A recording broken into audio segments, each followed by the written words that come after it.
Way of the Ascendant Dragon is a new subclass option for monks introduced in Fizban's Treasury of Dragons. But before we delve deeper into the draconic mysticism, I want to inform you that this Sunday, tomorrow, October 31st, I will be live streaming a charity 5th edition D&D one-shot as part of a bigger local fantasy convention, Fantasticon. It's part 2 of last year's charity livestream, but this time around we'll be playing in person instead of online, and hopefully it will be a better experience. So if you can spare a few minutes of your free time, come say hi into the chat and chuck a buck or two my way. All donations will be influencing the events and encounters in real time, and ultimately given to the local hospital's pediatric oncology department. Good cause, loads of fun, so hopefully see you tomorrow. Yeah, let's, jump straight into the monks. We got them last year at around this time, October 26th, as part of the Unearthed Arcana release, and this time around they've been made official. Now, sadly, big picture, they've been nerfed so much that I don't really like the change. I think they should have left them closer to what they were in Unearthed Arcana, or at least the way they were.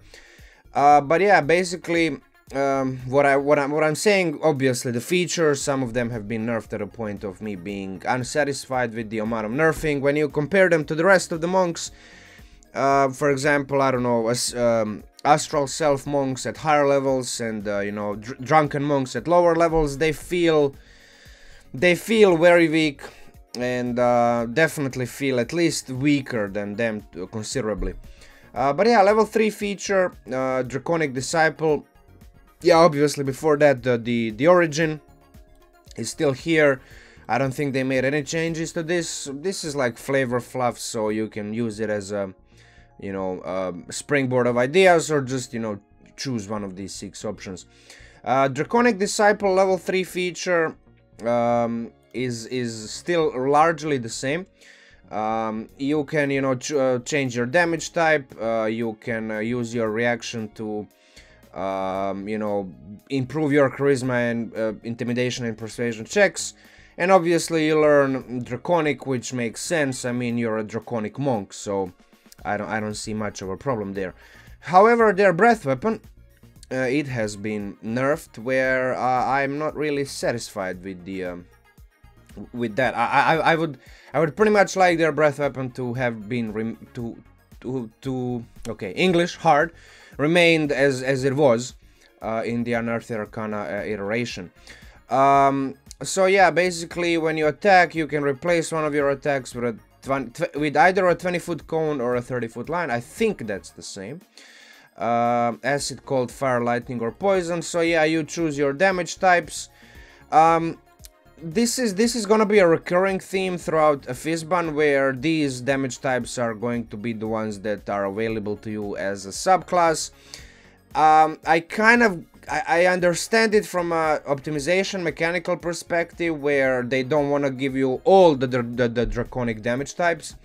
In the previous video we saw that basically we have all of them as chromatics, gem, or metallics. So these 3 dragonborn types and dragon types have pretty much all the damage types in the 5th edition game available to you, depending on which one you choose. Here it's not really, that, so you have less of an option, but I kind of get it from the, they don't want to give you radiant, they don't want to give you psychic, they don't want to give you, necrotic damage right away at level 3.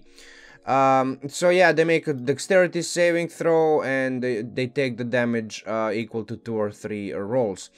Here's the part where it's I'm not gonna say it's too much, but it is more than it should have been, I think. So when you have no uses after you spend your proficiency bonus modifier uses times per day, basically you can do this couple times per day for free.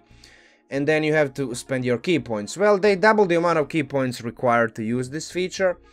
I'm not really sure why, honestly. It was 1, and now it's 2. I mean, it is what it is. I think this is too much, definitely, on level 3. It will be too much all the way up until level 10, even. But then at that point, you have like 10 key points, so maybe you can spare a couple of them towards this.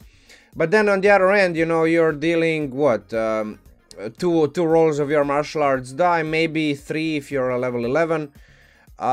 It's not the amount of damage that justifies this many key points. If you can spend 1 key point for 2 rolls of your martial arts die, then it kind of, you know, it makes sense from the, let's say, mathematical perspective, but 2 is a bit too much. It is an AoE effect, so potentially, you know, theoretically you can affect multiple creatures, so maybe they wanted to balance it that way, but this is definitely expensive to the point of you probably never using it and just hitting stuff with your fists. So then you have to ask a question of why are you even choosing this subclass if you're just gonna do basic monk stuff? Maybe you're choosing it for the level 6 feature, which has also been nerfed. Before you could have spent your key points, you know, to activate your, you know, you can spend 1 additional key point when you activate Step of the Wind to give yourself wings. Here you can only use this a number of times equal to your proficiency bonus, and you regain all expended uses when you finish a long rest. Honestly, yeah, sure, Flying Speed at level 6 could be, I'm not gonna say powerful, but, you know, definitely increases your mobility more than other monks, but just being able to do it couple times per day, hard limit, you know, and then you have to long rest. I would like for this to have been remained, I'm probably butchering the grammar here, like it was, you know, give us the option to spend key points like most monks do on the features that are given to us by the subclass, instead of just being a hard proficiency bonus limit. So yeah, I don't like this change either. I like the image though, the image is absolutely amazing, but when you consider that you can only do this like 2-3 times per day, and you don't want to spend 2 key points on, you know, breathing your breath weapon or whatever, the image doesn't justify the feature, if you catch my point, you know. Aspect of the Worm level 11 feature, if I'm not mistaken, this one has been nerfed as well. Let me check. Yeah, so 10 feet from you for 1 minute, and here it was 30 feet from you for 1 minute. I don't understand why they nerfed, why they cut the range, the AoE effect, whatever, so much, the aura. But, you know, they did. Now, they did give you Frightful Presence, which does make a little bit more sense, because dragons usually have Frightful Presence. Well, at least adult and legendary ones, ancient ones. But it's less useful than the Waves of Destructive Energy, which, you know, deal amount of damage. It's not a lot of damage, but, you know, it was some damage that you could have dealt, and, you know, you could spend your key points to use it again, and so on and so on. The resistance to damage type, sure, that's definitely more useful. And you obviously have decent amount of choice in terms of damage types, where you are going to be, you know, if you're a level 11 this type of monk, you will be probably using this reasonably often, because these damage types are pretty prevalent in the game. And yeah, you can spend 3 key points, so I guess it's been slightly buffed compared to the Unearthly Arcana version, but at the same time, you know, you lost the damage. You got the Frightful Presence. At level 11, a lot of monsters are immune to Frightened Condition anyway. So, you know, overall, you're probably going to rely on this more than this or that, whatever, you know, if you're playing Unearthly Arcana or the official variation. The damage resistance is more useful, but, you know, the buff to key point expenditure is not really something. I mean, 3 key points is almost the same as 4, even at level 11. That's a lot of key points for you to spend. So yeah, I mean, sure, they buffed it, but then at the same time, not a lot of people play level 11 characters to begin with. So I have mixed feelings about these changes. And then finally we have level 17 Ascendant aspect, which, you know, for the most part is the same. They did nerf it again because they cut the blind sight out to 30 feet to only 10 feet. Now, I'm not gonna say this is too much because blind sight even at level 17 is pretty powerful, but you know, I think rogues get it earlier than level 17 if I'm not mistaken, right? Somebody correct me in the chat if I'm wrong, in the comments down below. And yeah, you still get your explosive fury. It's been slightly changed, you know, where the order of these things is different, and I think the damage is different as well. Yeah, so they nerfed the damage. 4d10 is now 3d10. I don't understand really why, because for example, long death monks and open fist, open hand monks, they can deal a lot of damage with their level 17 feature when you just deal 4d10. You know, you can affect multiple creatures, that's true, but it's still, you know, 3d10 at level 17, it's not gonna matter much, to be honest, so I don't even know. Yeah, Augment Breath, is this still the same? No, so this is the one that's been pretty much removed, right? Yeah, and then they've given you the Augment Breath.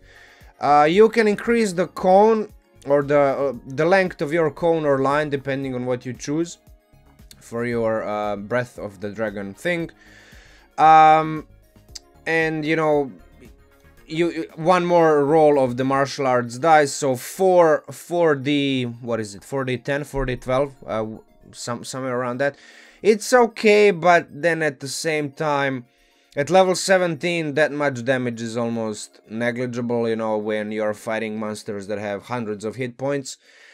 So, I don't know, I mean, unless you're dealing with hordes of enemies, this monk will be able to deal with, like, hordes of enemies, but in my experience, that doesn't really happen often, even if a DM likes throwing a bunch of enemies against you, because, I mean, it's just a pain to do those types of encounters. They last way too long, and that's why most DMs usually just resort to, I don't know, 2 to 4 enemies against you, you know, when those 2 to 4 enemies, you can still affect them with these abilities, but they are gonna have diminishing returns because, 1, there's less enemies, and 2, they have a lot of hit points, so your 4 or 3 or whatever amount of d10s or d8s or I don't even know what is not gonna matter that much, to be honest, where, you know, you even wanna spend key points on this.